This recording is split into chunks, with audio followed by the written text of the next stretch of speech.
तो बड़ी खबर आपको बता रहे हैं कि केंद्रीय मंत्री धर्मेंद्र प्रधान घायल कार्यकर्ताओं से मिलने पहुंचे हैं। अस्पताल जाकर मुलाकात की है धर्मेंद्र प्रधान ने। ये तस्वीरें आप देखिए किस तरह से जो कार्यकर्ता पार्टी के घायल हुए उसके बाद उनसे मिलने के लिए केंद्रीय मंत्री धर्मेंद्र प्रधान पहुंचे थे। आजकल लगातार पश्चिम बंगाल में प्रचार के लिए धर्मेंद्र प्रधान वहीं मौजूद हैं और अब घायल कार्यकर्ताओं से मिलने के लिए अस्पताल गए। तस्वीरें देखिए।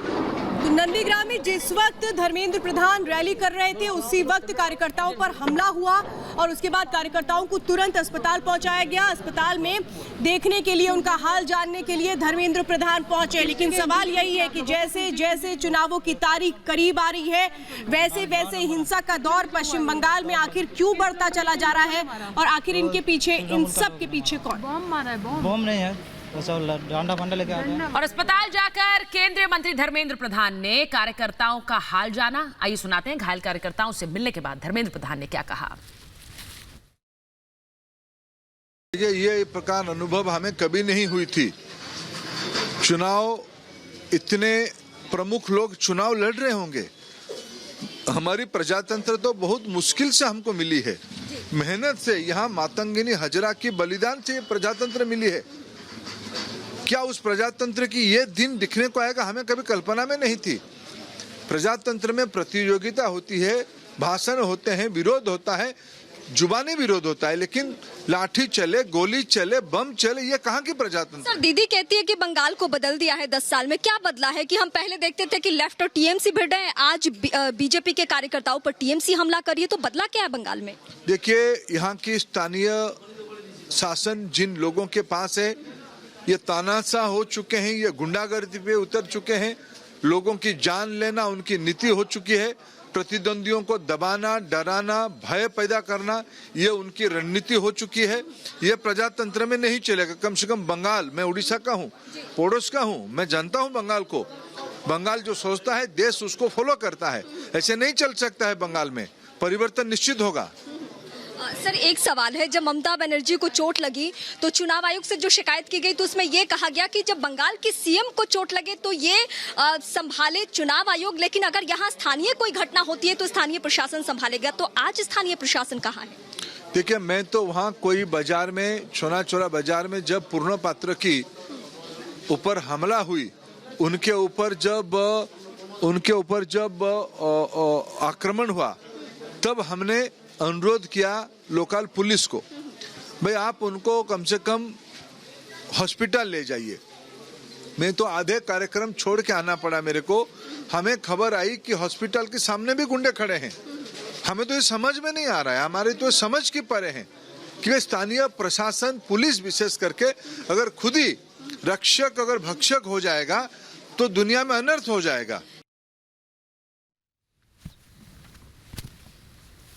तो ये 3 तस्वीरें इस वक्त आप देख रहे हैं। नंदीग्राम में संग्राम क्यों है ये समझिए। दरअसल नंदीग्राम से बीजेपी के उम्मीदवार शुभेंदु अधिकारी हैं, तो टीएमसी से खुद ममता बनर्जी चुनावी मैदान में है और इस वक्त सबसे ज्यादा हॉट सीट नंदीग्राम, जहां संग्राम की तस्वीरें उस वक्त सामने आई जब धर्मेंद्र प्रधान वहां पहुंचे थे और फिर कैसे कार्यकर्ताओं पर हमला हुआ। कार्यकर्ताओं से मिलने के लिए धर्मेंद्र प्रधान खुद पहुंचे अस्पताल में। तृणमूल का लोग ने मारा, बम मारा है, बम नहीं है। और आपको सुनवाते हैं कि शुभेंदु अधिकारी ने क्या कहा है पूरे मामले को लेकर।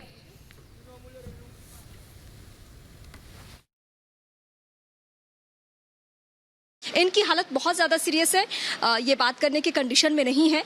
ये आज की घटना है जब शुभेंदु अधिकारी यहाँ पहुँचे हुए थे, यानी कैंपेन करने के लिए। उस कैंपेन के दौरान इनके ऊपर हमला हुआ और सीधे सिर फोड़ दिया गया। आरोप टीएमसी के ऊपर लग रहा है। दादा, क्या हुआ था उस दौरान, ये बताओ। आपको भी चोट लगी है, मैं देख रही हूँ। हमारा वो जो बूथ, उसका बूथ पर मेरा कार्यक्रम शुरू हुआ था बीजेपी तरफ से। दादा शुभेंदु अधिकारी का समर्थन एक सभा हुआ के लिए मैं शुभेंदु अधिकारी को आप सपोर्ट कर रहे हैं, इसलिए आपके ऊपर हमला हुआ? हाँ, शुभेंदु अधिकारी समर्थन करने के लिए एक सभा शुरू करा था, इसके लिए हमला हुआ था। वो एक गाड़ी कर 8-10 गाड़ी कर प्राय 250-300 मौलवाद आके हमला करा था। 20-22टा मोबाइल लेकर एवं स्टेज भांगकर और हमारा 15-20 को आदमी को घायल हो गया। 15-20 आदमी घायल हो गए, जिसमें से कई लोग ऐसे हैं जिनसे मैं बात तो करना चाहती हूँ, लेकिन शायद स्थिति ज़्यादा ख़राब है। दादा, क्या मैं आपसे बात कर सकती हूँ? क्या आप थोड़ा बात कर पाएंगे? मैं रिपब्लिक भारत से हूँ। क्या हुआ था उस दौरान?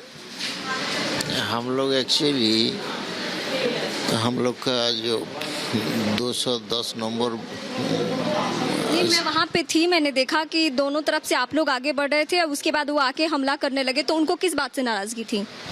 हम लोग मीटिंग किया था, वही वो लोग का मेन प्रॉब्लम है कि आप यहाँ मीटिंग नहीं करो, शुभेंदु अधिकारी की रैली नहीं हो? नहीं होना चाहिए। वो लोग बोलता है इधर शुभेंदु के लिए कुछ भी मीटिंग होना नहीं चाहिए।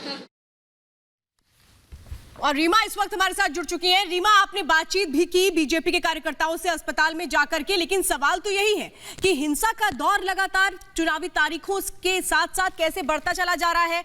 ऐसे में ये चुनाव तक आते आते क्या स्थिति हो जाएगी बंगाल की? मुझे रिपब्लिक भारत के दर्शकों के सामने श्वेता ये कहना है कि यहाँ से यानी इस सीट से बीजेपी का अगर एक कद्दावर चेहरा शुभेंदु अधिकारी है तो सूबे की सीएम ममता बनर्जी लड़ी है। कम से कम इस बात का तो ख्याल रखा जाए और यहाँ पे इस तरीके से गुंडागर्दी ना हो। जैसा माहौल बन चुका है वहाँ पे, वाकई लोगों के जहन में डर बनना स्वाभाविक है, जो कि एक दिन पहले हम बातचीत भी कर रहे थे कि आखिर इस गुंडागर्दी के पीछे या ये आपसी झड़प के पीछे मकसद क्या है। और जब केंद्रीय मंत्री की मौजूदगी में, जब शुभेंदु अधिकारी जैसे चेहरे की मौजूदगी में, जो कि स्थानीय है, वो कोई बाहरी चेहरा नहीं है, ऐसा नहीं है कि यहाँ के लोग उनको पहचानते नहीं है, वो इन्हीं लोगों के बीच के चेहरा, फिर भी उनकी रैली से अगर किसी को आपत्ति है तो अपने घर में रहे, वोट किसी और को दो, ये तो लोकतांत्रिक अधिकार है, उसका संवैधानिक अधिकार है।